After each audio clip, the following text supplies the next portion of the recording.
esta lectura está guiada a todos los quiroprácticos basado en la evidencia científica del grupo de Facebook y también parte del subgrupo de quiropráctica científica. Un poquito la estructura de la lectura de hoy, que va a llevar aproximadamente una hora. Vamos a comenzar con un pequeño contexto sobre el contenido. Luego vamos a movernos y vamos a realizar una serie de preguntas que van a parecer un tanto caóticas, pero que luego van a cobrar mucho sentido y nos va a ayudar a razonar. Acabaremos la tercera parte de la lectura con un desglose y una disección de un caso clínico tipo. Un poquito sobre mí. Tengo una carrera en biología, Bachelor of Science, con una especialización en psicología por la Universidad de St. Thomas Aquinas College en el estado de Nueva York. Me gradué en el año 2017 y originalmente en Estados Unidos, procedente de España, del sur de España, de Sevilla, con una beca de tenis y académica en el año 2013. En el año 2017 decidí apostar por la quiropráctica y mudarme de costa a costa. Pasé de Nueva York a California para comenzar la andadura quiropráctica en Palmer College of Chiropractic West, en el norte de California, en San José. Actualmente, 10º trimestre, 10th quarter, y si todo va bien, con el permiso de la COVID-19, me graduaré en marzo del año 2021. Algunas de las actividades y organizaciones en las que estoy involucrado: soy presidente del club de investigación aquí en Palmer West.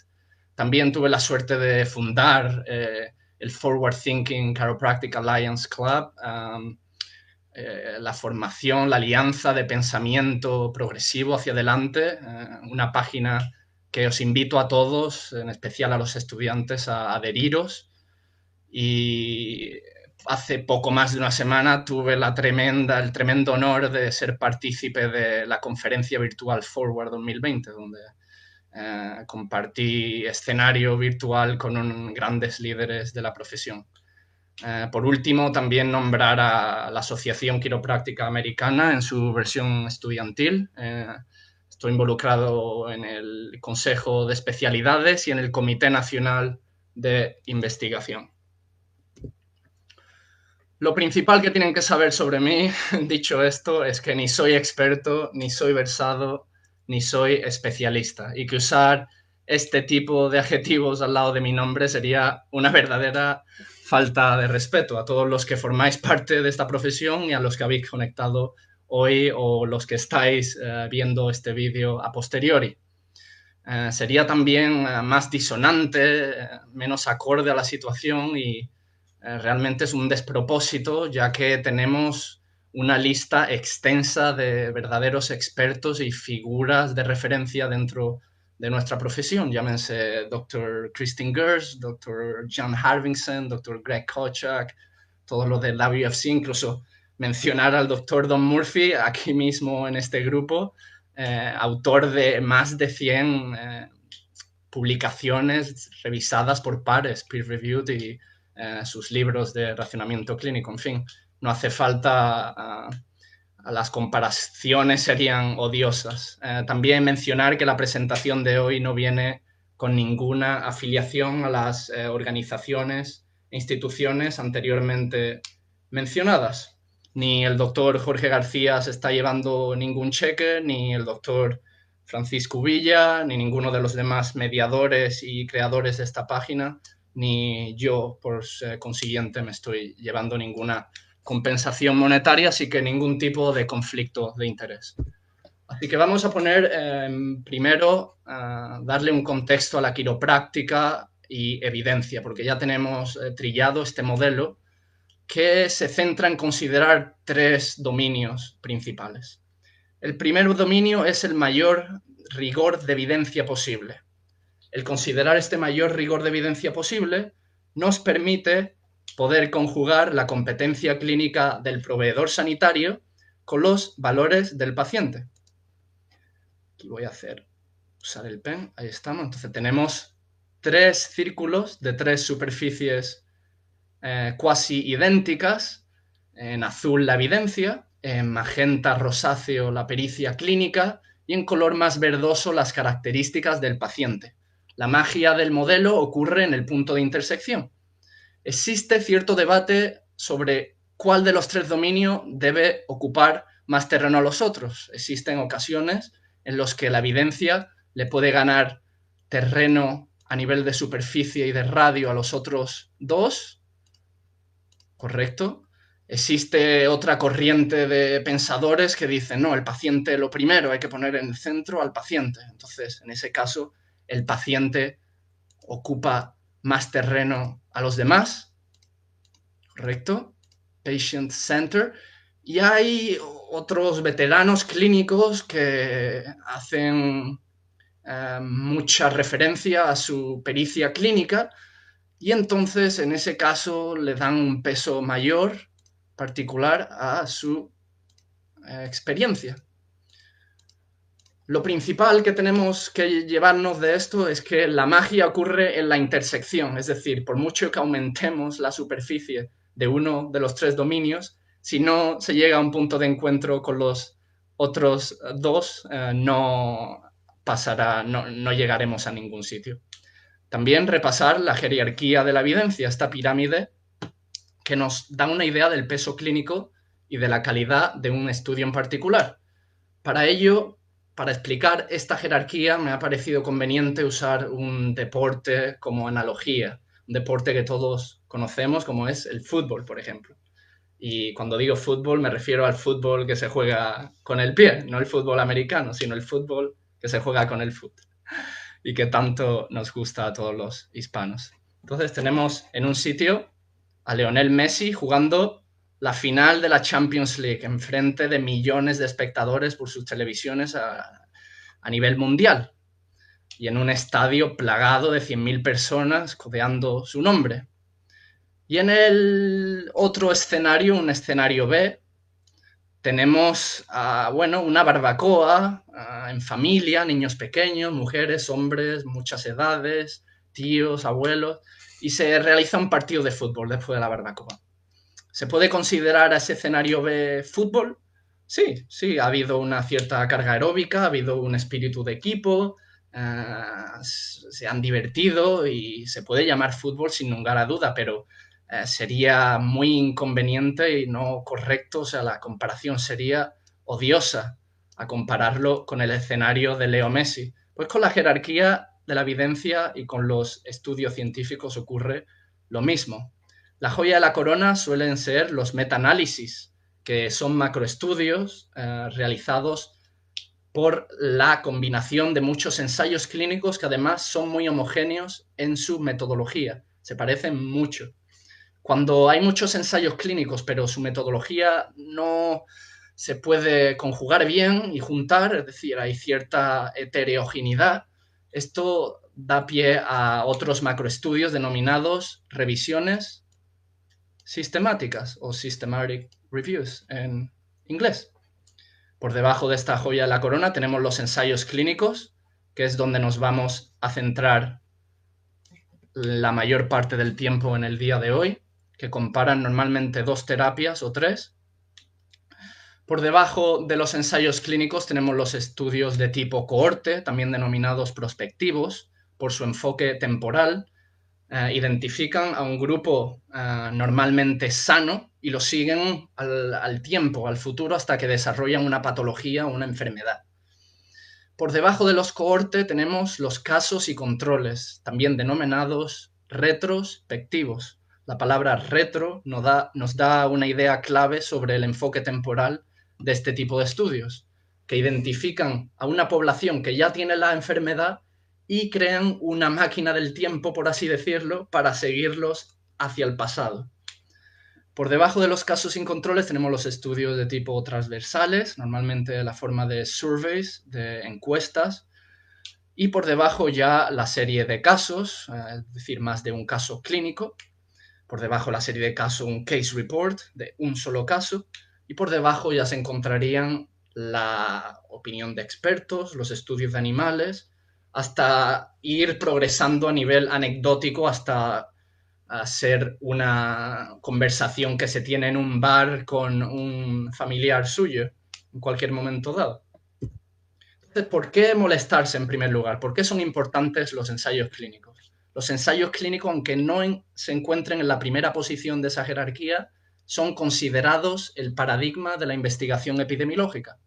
Por su diseño, son los estudios que más se acercan a un experimento, por el control de las condiciones bajo estudio y porque pueden, y ojo que digo la palabra pueden, que no deben siempre, establecer relaciones causa y efecto, ya que son el modelo de referencia gold standard a la hora de tantear hipótesis.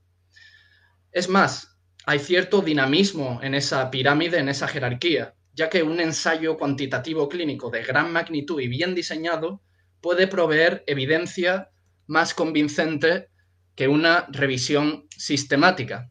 Al mismo tiempo, se podría decir que un ensayo no muy cuantitativo, de poca magnitud y no muy bien diseñado, nos proveería una evidencia menos convincente que un estudio prospectivo de gran calidad.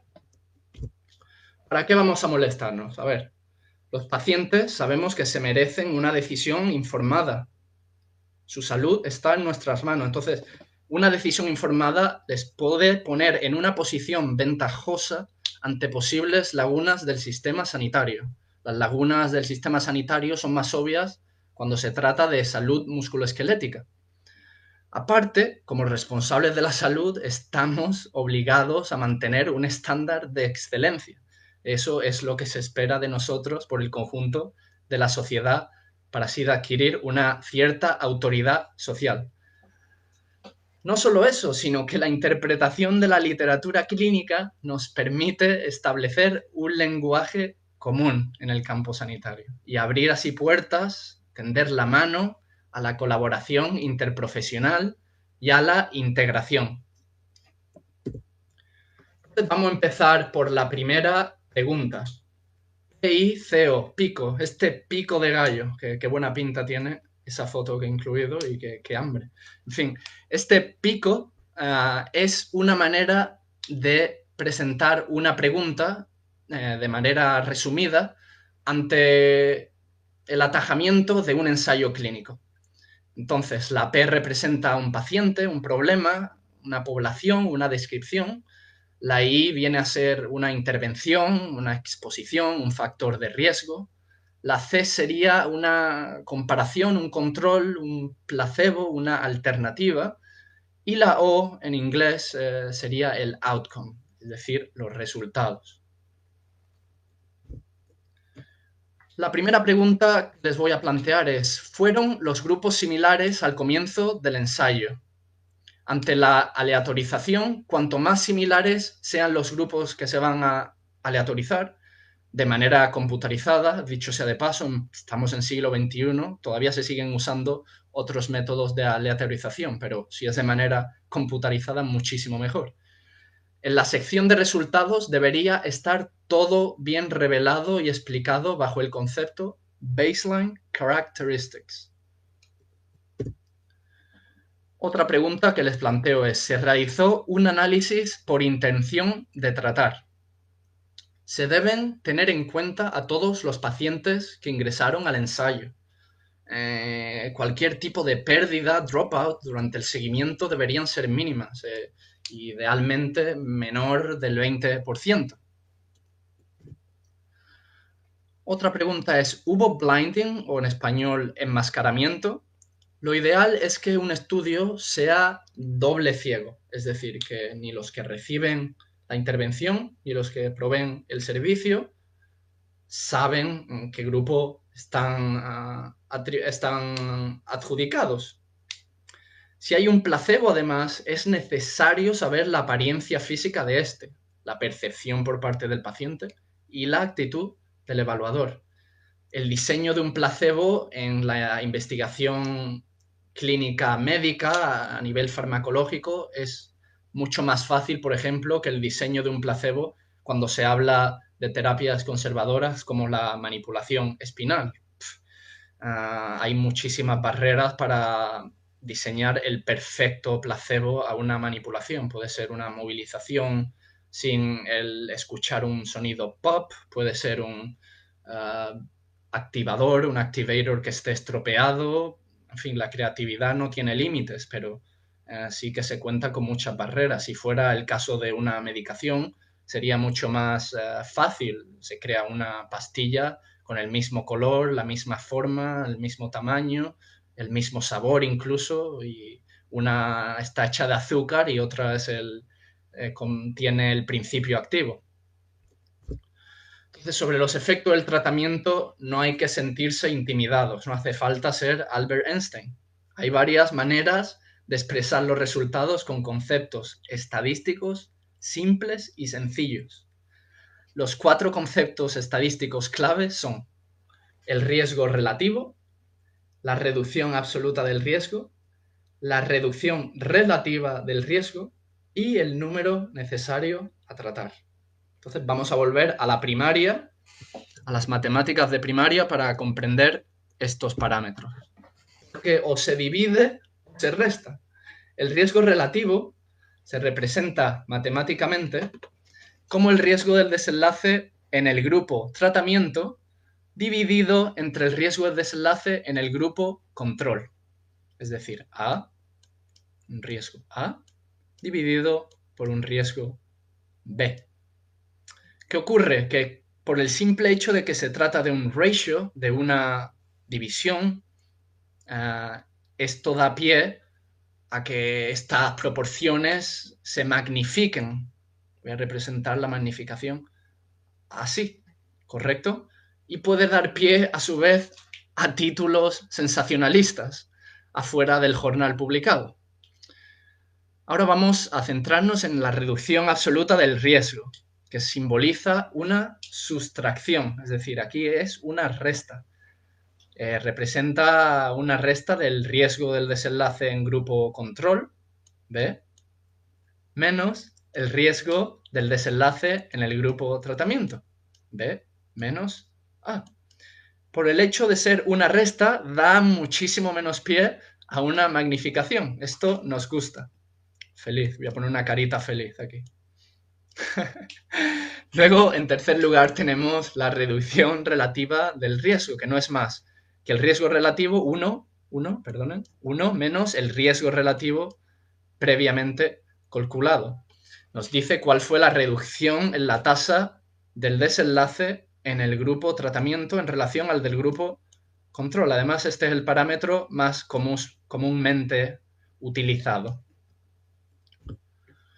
Entonces, de manera frecuente, volviendo a tocar esa magnificación que he dejado caer en la diapositiva anterior, de manera frecuente abrimos un periódico y la portada nos dice: nueva medicación pionera contra el cáncer de seno reduce su riesgo en un 50%. Esto nos crea una sensación muy plácida, nos invita a la lectura, nos motiva, porque estamos completamente atónitos ante tan buenas noticias. Entonces, la pregunta que debería ir rondando en nuestra cabeza debería ser: ¿cuáles fueron los valores de partida en cuanto a incidencia? Porque si los valores de partida fueron que 2 de cada 100 mujeres desarrollan cáncer de seno sin medicación, y luego tenemos que, tras 100 mujeres que han tomado la medicación, una de 100 va a desarrollarlo, ya no nos impresiona tanto. Si comparamos, ya no nos invitaría a la lectura. Es más, ya seguramente le pongamos la cruz a ese periódico y no queramos leerlo mucho más. Hemos ganado ese día, hemos pensado de manera crítica, ha habido progreso. Así que enhorabuena. Otro valor a mencionar es el número necesario a tratar, que nos da una idea del número de pacientes que necesitamos tratar con una terapia experimental para prevenir un solo mal desenlace e incorpora la duración del tratamiento además. El NNT, o número necesario a tratar, nos provee con información fiable sobre significancia clínica. No significancia estadística, sino significancia clínica. Cuando se contrasta con los efectos adversos de una terapia. La idea clave es que si el número necesario a tratar es de un solo dígito, cuanto menor sea, es una muy buena señal. Carita sonriente. Ahora vamos a hablar de significancia estadística. La significancia estadística viene marcada por dos valores, o valores P y los intervalos de confianza. Tradicionalmente, los valores P de probabilidad han sido utilizados para evaluar si los resultados son explicables por el azar. Si la probabilidad P es baja, menor del 5%, siempre se suele expresar como P menor a 0,05, significa que el observado es muy infrecuente por motivos del azar, por lo que se opta por rechazar la hipótesis nula, que se llama, y asumir que las variables están asociadas. A y B están asociadas. Ahí está, perfecto. Y ahí les dejé un meme para todos los aficionados al Big Bang Theory. Volviendo a la significancia estadística, tenemos que mencionar los intervalos de confianza que vienen a complementar los valores P. Un intervalo de confianza del 95% indica que el valor poblacional se encuentra en un determinado rango, un rango de valores con un 95% de certeza. Como regla general, mientras mayor es el tamaño de la muestra, nuestra n en la población, menor es la variabilidad para hacer la estimación del intervalo, lo que lleva a estimadores más precisos y estrechos. Es decir, en lugar de tener un intervalo así, tendremos un intervalo más pequeñito, lo que nos da mucha más precisión y estrechez. Eso es una cosa muy buena. Entonces, significancia estadística no implica significancia clínica. Y si hay una idea que es más importante que las demás de la lectura de hoy, es esta. La relevancia clínica no viene marcada por los valores que acabamos de cubrir. No tiene nada que ver con los valores P ni con los valores de los intervalos de confianza, sino que viene marcada por diferencias mínimas clínicamente importantes y el tamaño del efecto. Como regla general, un cambio del 30% es considerado estándar a la hora de considerarse clínicamente importante. Según la medida de resultado, outcome measure, que estemos usando, tenemos diferencias mínimas sugeridas distintas. Oswestry, Roland Morris, Neck Disability Index, Visual Analog Scale, el dolor de 11 puntos en el Numerical Rating Scale, todo esos tienen valores distintos de DMCIs y también dependientes de la población. Una vez que hemos cubierto estas diferencias, también toca mencionar el tamaño del efecto, que es un poco más complejo, porque son los procedimientos estadísticos de tamaño del efecto que tienen como finalidad fundamental la cuantificación de la relevancia del efecto obtenido. Se mide con la D de Cohen, que nos da a conocer cuántas desviaciones típicas de diferencia hay entre los resultados de los dos grupos que se comparan. Entonces, en 0,0 tendríamos una cara no muy feliz. Aquí iremos haciéndonos cada vez más contentos. Bien, y aquí en 0,5, bueno, moderado, medio sonriente. Y más del 0,8 sería una carita muy, muy sonriente. Ahí un gran efecto del tratamiento. Ahí les dejo la tabla para que la pueden consultar en cualquier momento. Quizás conveniente, más que entender de dónde viene la D de Cohen, tener esos números de D de referencia. También tengo que mencionar los análisis post-hoc, porque lo que ocurre es que cuando un ensayo de gran envergadura no demuestra una tendencia favorable, se utilizan estudios de su grupo para poder generar hipótesis, pero estos análisis deben verse como inconcluyentes. Y también volviendo al vídeo en directo que publicó el doctor Jorge al principio de la semana, muchas veces el sesgo de confirmación nos lleva a pensar el post hoc ergo propter hoc, es decir, por la correlación no tiene nada que ver con la causa-efecto. Y eso es lo que he intentado también recalcar con esta caricatura, con este cómic. Dice Eureka, dice, si torturas a los datos por suficientemente tiempo, al final confiesan. Y eso es, se trata, si empiezas a escarbar donde crees que vas a encontrar oro, acabarás dándote cuenta de que no hay oro, de que es que solo hay metal o piezas de mucho menos valor. ¿Cuáles son algunas preguntas críticas adicionales a la hora de aplicar los resultados de un ensayo? Dicho sea de paso, voy a incluir en la sección de comentarios, una vez acabe, un compendio de preguntas que ustedes pueden tener acceso en cualquier momento. Considerar riesgos frente a beneficios, considerar costes y disponibilidad del tratamiento, evaluar la similitud entre los sujetos del estudio y el paciente enfrente suya, no solo que los sujetos sean similares entre sí, sino que sean similares al paciente enfrente suya. En definitiva, una vez que la validez interna ha sido puesta en cuestión, la validez externa que nos permite extrapolar ha de ser también evaluada. Entonces, sesgos y más sesgos, porque es una palabra tan comúnmente usada, bias. ¿Qué son estos sesgos? Bueno, estos sesgos son el mayor enemigo del investigador clínico y hay que tener claro que pueden aparecer en cualquier momento del curso de la investigación. También se debe tener en cuenta que en cualquier estudio se cometen sesgos, así que no necesariamente tienen que ser nuestros enemigos, sino también podemos tratarlos y darles la bienvenida. Nuestra actitud ante ellos debe ser la de evitar aquellos que realmente pueden evitarse y ser conscientes de los que son inevitables. La finalidad de conocerlos es, en un sentido amplio, poder determinar si influyen por exceso o por defecto en los resultados y, más concretamente, tenerlos en cuenta a la hora de interpretarlos.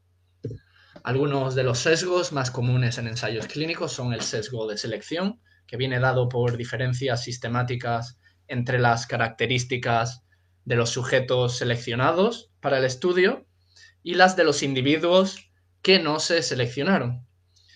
Tenemos el sesgo de rendimiento, que viene dado por diferencias sistemáticas en la atención sanitaria proporcionada a los participantes en los grupos de comparación, aparte de la intervención bajo estudio. Qué conveniente, ¿eh? Darle un poquito más a ese grupo.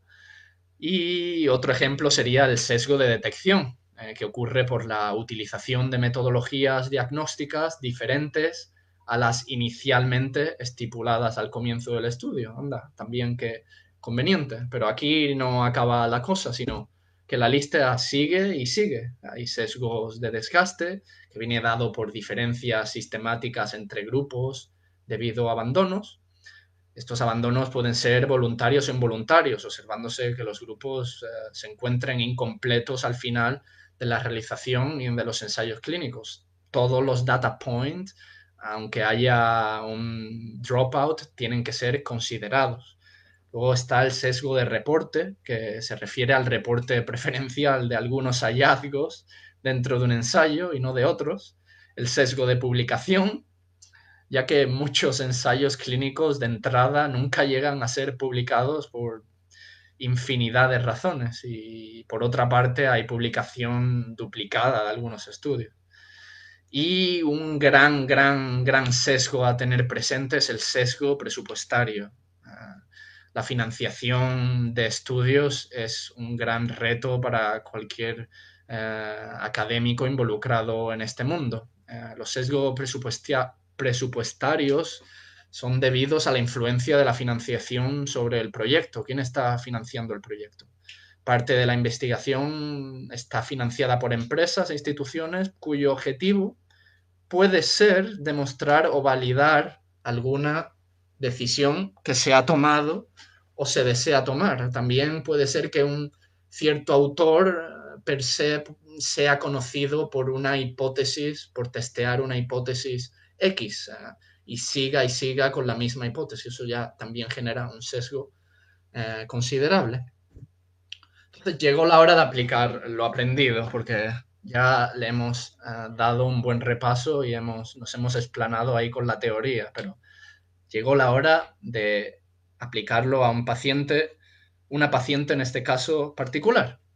DRF, Dolores Rodríguez Fernández, y ya me salté Lejipa, pero Dolores, mujer hispánica de 35 años, se presenta a la clínica quiropráctica con lumbalgia crónica moderada, a priori atraumática.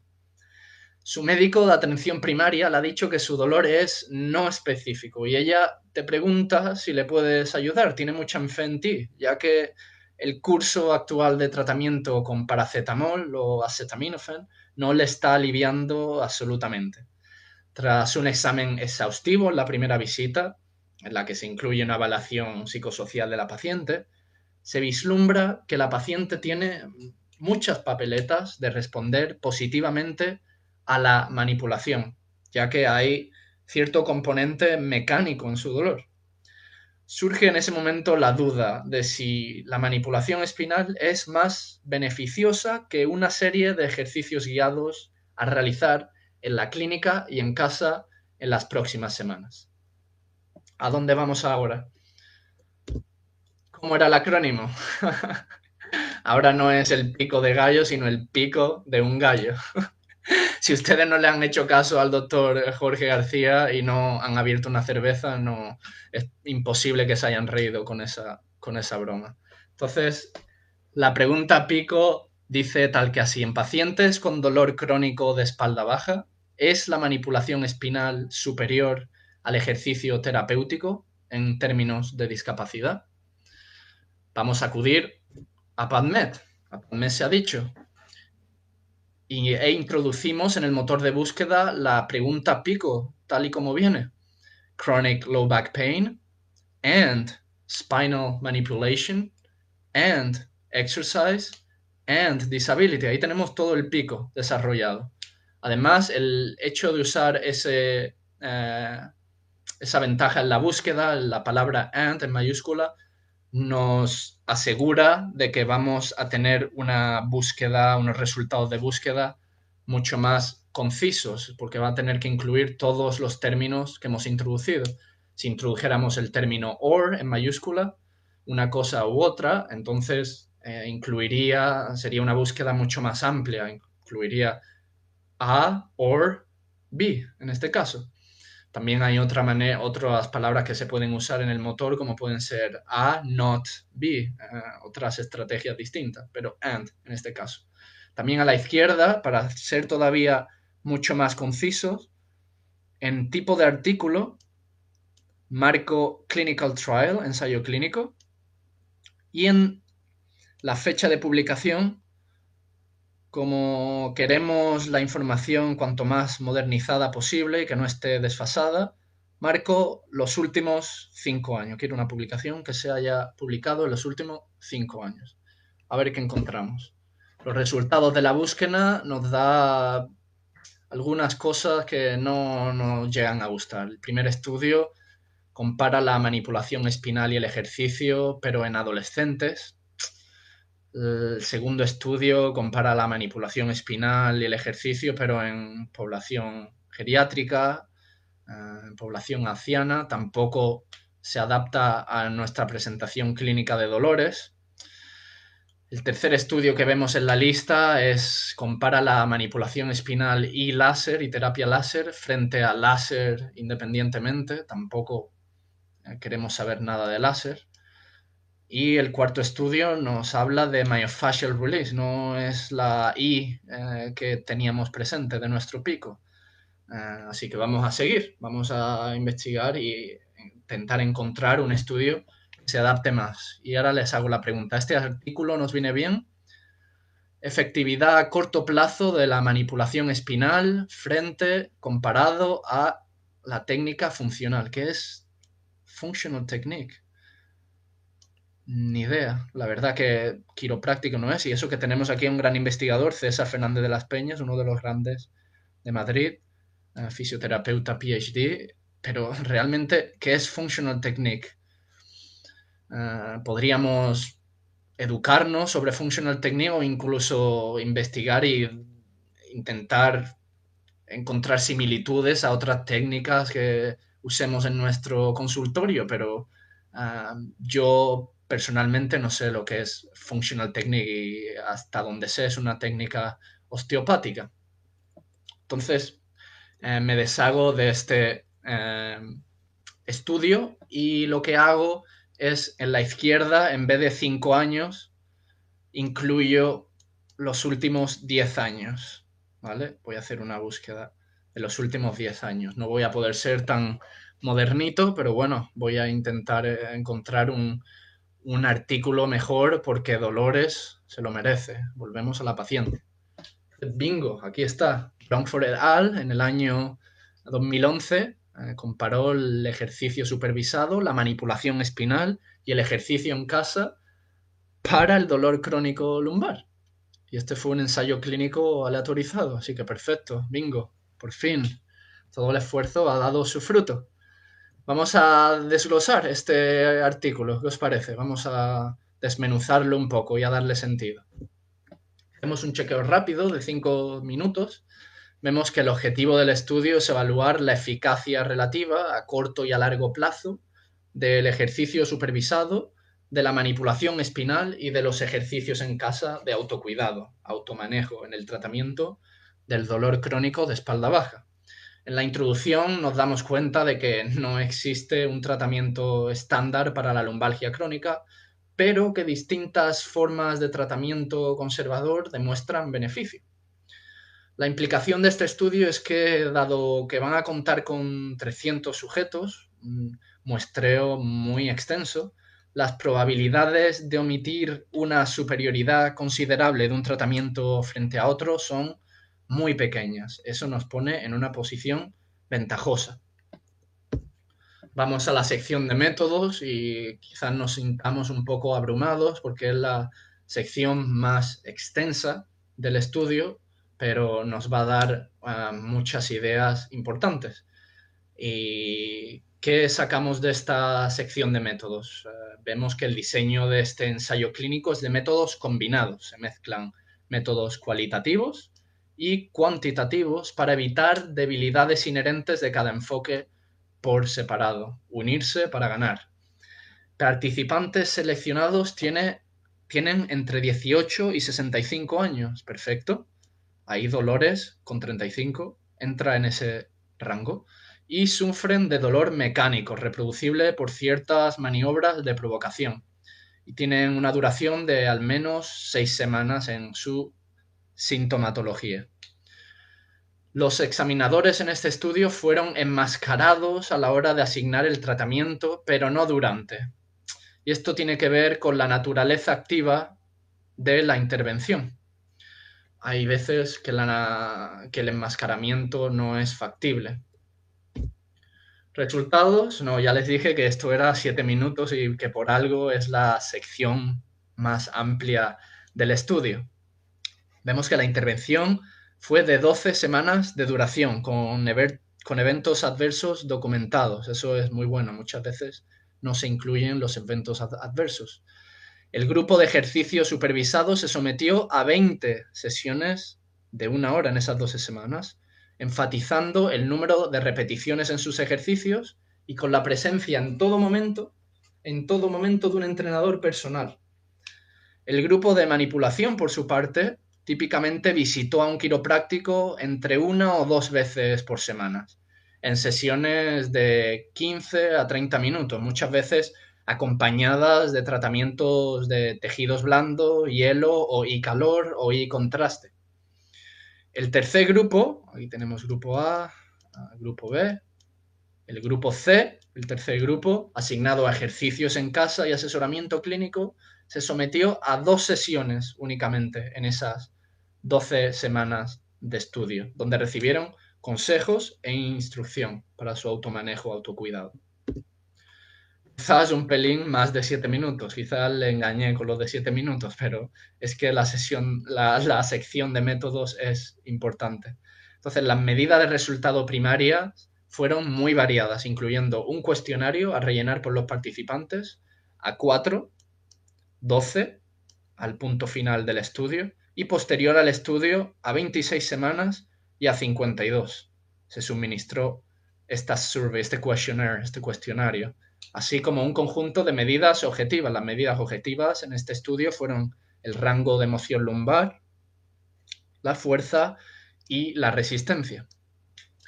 El cuestionario estaba compuesto por el Standard Visual Analog Scale, el cuestionario de Roland Morris, el Short Form 36, SF36, que también tiene patrones, identifica patrones psicológicos del paciente, es una buena medida de bienestar general, de salud general. Y también se hizo un reporte de la frecuencia del dolor y la satisfacción ante el tratamiento. Un buchito de agua, me disculpan. El rendimiento del tronco estuvo medido a través de moción lumbar dinámica, flexión y extensión del tronco de manera isométrica y el aguante por tiempo en flexión y extensión, ya que estoy seguro de que tenían curiosidad de cómo se había desarrollado. Ahora ya por fin vamos a los resultados, a ver qué sacamos de este estudio de Bomford et al. A corto plazo y a 12 semanas, los 3 grupos demostraron mejoría, pero aquellos sujetos en el grupo de ejercicio supervisado tuvieron una satisfacción mayor, con valores además estadísticamente significativos. A largo plazo, la única diferencia significativa estadísticamente hablando volvió a ser la satisfacción en el grupo de ejercicio supervisado, ocupando la primera posición en el podio. En todas las medidas objetivas, los efectos del tratamiento fueron mayores en el grupo de ejercicio supervisado en relación a los otros dos, excepto, curiosamente, a fuerza isométrica en flexión. Un dato un tanto curioso. A tener en cuenta varias cosas. Primero, que la tasa de deserción fue del 19%, muy borderline, muy al límite del 20% que habíamos mencionado previamente. Las expectativas de los pacientes fueron similares entre grupos, eso es bueno. Y los efectos secundarios de las terapias fueron pasajeros y se consideraron no serios, eso es bueno. Terapias conservadoras no tienen grandes efectos adversos. Vamos a volvernos ahora los más listos de la clase, los más listillos, en 5 minutos. Porque los pacientes con dolor crónico de espalda sabemos que mostraron una satisfacción mayor durante el tratamiento y en el seguimiento cuando fueron intervenidos con ejercicio supervisado del tronco. Muy bien. Cambios en dolor, en cambio, por contraste, discapacidad, salud general y demás, no demostraron realmente ningún significado estadístico. Los 3 grupos, los 3 arms, mostraron mejoría. La pregunta del millón, para ser los más listos de la clase, es, al comparar las intervenciones, tendremos que tener en cuenta la dosificación. ¿Por qué tener en cuenta la dosificación? Porque eso nos da pie a evaluar costes. El dinero es importante. Muy bien. Algunas de las limitaciones de este estudio es que se tuvieron en cuenta efectos específicos y no necesariamente efectos contextuales de las 3 terapias. De hecho, cuando estamos en un entorno clínico queremos tomar cuanto más efectos contextuales mejor y evaluar al paciente de manera holística, en su plenitud, y ponerle en una prognosis favorable. Sin embargo, el enfoque de un investigador es completamente opuesto. Se quieren deshacer de cualquier tipo de efecto contextual y ser cuanto más específico posible. La ausencia de enmascaramiento de pacientes y proveedores es otra limitación de este estudio, aunque no factible en terapias activas. Y también tenemos que ver que una limitación bastante grande es la diferencia considerable en la atención del proveedor entre grupos. El grupo de ejercicio supervisado fue visto 20 veces. Es una intervención muy intensiva. Entonces, ¿qué hacemos ahora con la paciente? Vamos a volver a Dolores. Dolores, ¿qué hacemos con Dolores, nuestra paciente, que se merece lo mejor de nosotros? Infinitos minutos dándole vueltas a la cabeza para que Dolores obtenga el mejor tratamiento posible. Bueno, dado que las 3 terapias mostraron resultados bastante parecidos, sería conveniente evaluar costes y así tomar una decisión informada y hecha a medida en equipo con la paciente. Dada la naturaleza multifactorial y biopsicosocial del dolor crónico de espalda baja, es muy improbable que un único enfoque terapéutico sea óptimo para todas las personas. Es más, la combinación de muchos enfoques, de muchas intervenciones, va a tender a ser superior a un enfoque únicamente, de manera individual. Retos futuros pasan por valorar la creación de subgrupos dentro de esta condición de lumbalgia, lo que da también abre las ventanas a que se introduzcan sesgos de confirmación. Hay muchísimas maneras de clasificar el dolor de espalda. Sin ir más lejos, el doctor Murphy en su libro CRISP identifica 4 creadores, 4 provocadores del dolor principales, o es disco, o es miofacial, o es raíz nerviosa, o es faceta. El hospital de veteranos usa otro tipo de clasificación. En fin, hay muchas maneras de crear subgrupos. También retos futuros a nivel de investigación pasan por investigar mecanismos de dolor centrales en centros de procesamiento del dolor en el cerebro, central sensitization, que se dice en inglés. Entonces, esto se puede también medir de diversas maneras, como puede ser resonancias magnéticas funcionales, sin ir más lejos. Ideas claves de la lectura de hoy. Y vamos a ir sentenciando. La lectura crítica de ensayos clínicos viene dictada por listas de verificación prediseñadas. Eso es una buenísima noticia. No tenemos que memorizar realmente, solo tenemos que tener una pieza de papel a nuestro lado, saber dónde consultar y tratar esta pieza como si fuera una lista de la compra. Si vamos al supermercado y sabemos a qué pasillo tenemos que ir para el arroz, para los frijoles, para la fruta, vamos a tener un orden mucho mayor. No tenemos que ser eruditos o expertos. Otra idea clave es que el proceso de valoración de estudios de este calibre puede ser modificado y adaptado a nuestro gusto. Otra buenísima noticia. Y no requiere de mucho tiempo. No es como darle like a una foto de Instagram, no es tan rápido, pero no debería llevarnos más de 15, 20 minutos. Y la última idea clave que quiero transmitirles es que, como todo en la vida, la práctica hace al maestro y que no hay que perder nunca la curiosidad y las ganas de aprender, porque nuestros pacientes se lo merecen. Buenas fuentes de consulta que les dejo. El kit de herramientas de la Universidad de Alberta, Canadá, el Centro de Medicina Basada en la Evidencia de la Universidad de Oxford y una lista de verificación adjunta, como he dicho antes, en la sección de comentarios junto con un compendio de preguntas modificable a ustedes. Se trata de sentarse al lado de la lista de la clase. No hace falta ser el más listo. Se puede saber dónde ir, dónde acudir. Eso es lo más importante. Así que os doy gracias infinitas por la invitación, doctor Jorge García, doctor Francisco Villa y demás fundadores de la página, por darme la oportunidad de aportar mi granito de arena. Muchísimas gracias también a todos los que habéis sido partícipes en directo y a posteriori de este webinario y esta lectura. Y sobre todo, lo que quiero recalcar es agradeceros sobre todo en estos tiempos de incertidumbre con la COVID.